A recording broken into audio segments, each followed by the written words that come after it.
Eu sou Ladislau Dobor, sou economista, professor da PUC de São Paulo, hoje aposentado pelas Nações Unidas. Faço parte, de certa forma, da velha guarda desse Fórum 21. Eu queria me congratular com essa força de formação de um site, porque é absolutamente vital a gente gerar uma sociedade mais informada. E hoje, com a conectividade, com essa forma da gente ir repassando online mais conhecimento, geram-se muitas oportunidades, uma imensa possibilidade da gente trazer a compreensão dos desafios do Brasil através do trabalho em rede, desse grande número de cientistas, de pesquisadores que participam do Fórum 21. Deixa eu dizer que, apesar de todas as declarações do governo, nós estamos hoje o nono ano com a economia parada. O último ano de crescimento foi 2013, né, que nós crescemos 3%. A partir de 2014 começa a Lava Jato, enfim, paralisia da Petrobras, do Odebrecht, de grandes empresas, começa a guerra eleitoral, a luta, né? Por quê? Porque a Dilma tinha tentado baixar os juros na economia, juros que a gente sabe hoje são de nível de agiotagem no Brasil, né? O que está funcionando hoje na economia brasileira são apenas dois setores que estão interligados.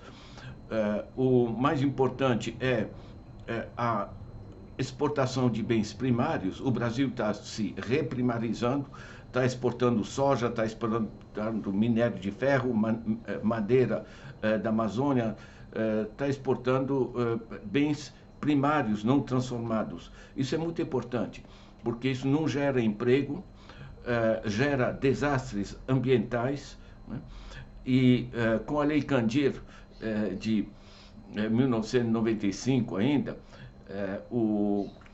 quando você produz para exportação, você não paga impostos. Então, estão lavando a burra, simplesmente drenando o país, tá? Porque é um dreno sobre os recursos naturais do país, né? E outro setor que está funcionando são os bancos, porque os bancos, enfim, estão cobrando juros absolutamente escandalosos, né? São os dois setores que estão funcionando. A parte propriamente produtiva, tanto de produção industrial como de produção de alimentos para a população, tudo isso está simplesmente parado, né? Deixa eu dizer que as exportações primárias, você somente exporta, você não gera o essencial das exportações primárias, que é, por exemplo, você assegurar que o rendimento dessa exportação gere indústria de transformação interna, gere, portanto, empregos e enriquecimento, né? É simplesmente um dreno. E como esses grupos pertencem, os grandes exportadores, né, que intermediam a exportação, são grandes grupos internacionais, né, os chamados traders de commodities, você tem realmente um impacto negativo em termos de paralisia da economia, das suas capacidades de emprego, de geração de um sistema mais diversificado na economia dentro do país, né? Essa fragilização da economia interna se traduz, em particular, no drama da fome, né? Nós temos agora, para o ano passado, as pesquisas que foram feitas, né? Nós temos 19 milhões de pessoas passando fome no país. 25% delas são crianças, com cerca de 5 milhões de crianças. Isso é um escândalo. A meu ver, isso aqui é prevaricação. Um governo que sabe, nós produzimos só de grãos 3,2 kg por dia por pessoa. Claro, produzimos em grande parte soja, mas a gente não sabe produzir outras coisas, arroz, trigo, etc. Quer dizer, na realidade, e nós temos 116 milhões de pessoas que estão em situação de insegurança alimentar. É a metade da população do país. Isso é absolutamente escandaloso. E mostra essa deformação de um país que se orientou com a perda de soberania. Vejam bem, quando você privatiza, você privatizou a Vale, você privatiza uma série de setores, está privatizando o petróleo, né? O que acontece é que o poder sobre as empresas passa a pertencer aos acionistas. E os acionistas, qualquer grupo de qualquer parte do mundo, grupos árabes, russos, chineses, americanos, compram ações e passam a ditar. E o que interessa a eles? Interessa ganhar o máximo de dividendo em cima de suas ações. Então, você passa a organizar um grande setor da economia brasileira em função de interesses de acionistas internacionais. É claro que interessa a eles, por exemplo, né, ter um dólar mais valorizado e um real mais desvalorizado. Interessa a eles você manter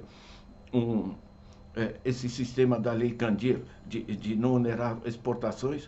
Quer dizer, você deforma o conjunto da economia. Você fragilizou com isso a produção, em particular a pequena e média agricultura, e isso gera um drama de alimentação e gera a inflação. Não porque tem a economia aquecida demais, mas porque a economia está paralisada. Volto a dizer, é o 9º ano que a economia está paralisada. E as únicas coisas que funcionam é a exportação de bens primários, que não gera efeitos dinamizadores para a economia, né? E os bancos, que são sistemas de intermediário. Isso não se come o que eles produzem, eles são custos, é uma atividade meio, né? Quando você fragiliza a demanda, né, por conjunto das transformações institucionais no Brasil, que chamam de reforma trabalhista, mas é desmonte, né? O desmonte da Previdência, o desmonte de uma série de setores, você fragilizou a demanda, né? E a fragilização da demanda, ela tem uns impactos multiplicadores, né? Porque você passa a ter pouca demanda. As empresas no Brasil que produzem, em particular a pequena e média empresa, estão trabalhando com apenas 70% da sua capacidade. Por quê? Porque não tem para quem vender, de um lado, e por outro lado, elas não têm acesso a um crédito barato. Certo? Isso funciona para qualquer parte do mundo. Para dinamizar a economia, você tem que ter, para as empresas, elas têm que ter gente com dinheiro para ter para que vender, é a demanda, né, da população, e você tem que ter juro barato para financiar a produção. É tão simples assim, em qualquer parte do mundo, China, Vietnã, Estados Unidos, o que seja. Certo? Aqui, a empresa produtiva não tem nenhuma coisa nem outra, né? Porque a população está quebrada e o crédito hoje do nível de agiotagem. Queria lembrar que a lei que nos protegia da agiotagem, que era o artigo 192 da Constituição, ele foi tirado pela atividade, pela pressão organizada dos grandes bancos. Ela foi tirada da nossa Constituição em 2003. Com a entrada do Lula, eles garantiram o seu espaço de agiotagem. Continua sendo esse grande dreno, né? Dreno dos recursos naturais e dreno dos sistemas financeiros. Isso paralisa toda a economia, né? Deixa eu dizer que eu trabalhei no quadro das Nações Unidas, trabalhei 7 anos na África, trabalhei na China, na Mongólia, em diversos países latino-americanos, né? E eu enfrentei, em particular na África, organizando um sistema de planejamento, situações absolutamente dramáticas por falta de recursos.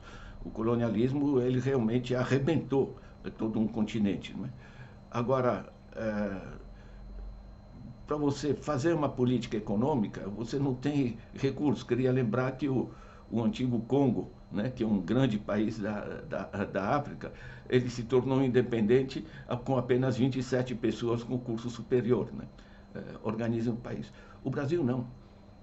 O Brasil tem recursos, tem cientistas. Se você pega o PIB do Brasil, 2021, 8,7 trilhões de reais, isso dividido pela população dá 13 mil reais por mês por família de 4 pessoas. As pessoas dizem, não, mas é produto interno bruto, poderia ser o líquido, coisa assim. Você pode fazer os pequenos cálculos que quiser. O básico é o seguinte: o que o Brasil produz de bens e serviços por ano, dá para todo mundo viver de maneira digna e confortável, basta reduzir muito moderadamente a desigualdade. Por exemplo, tirar a lei que faz com que os bilionários do país, né, esses 315 bilionários aqui, paguem algum imposto. Né? Por quê? Por que não? A isenção de impostos de lucros e dividendos das grandes fortunas é um negócio completamente absurdo. Né? Ou seja, nós conhecemos os caminhos. Agora, a economia está paralisada e os caminhos claramente exigem instituições mais adequadas. Né?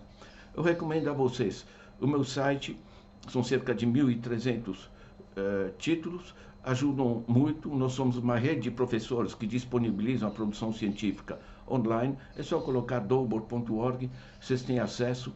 E se vocês quiserem consultar dinâmicas propositivas, digamos assim, de alternativas, é só pegar no meu site ali, resgatar a função social da economia, porque se trata disso. Nosso problema não é econômico, nosso problema é de organização política e social. Um abraço, bem-vindos a estes sites.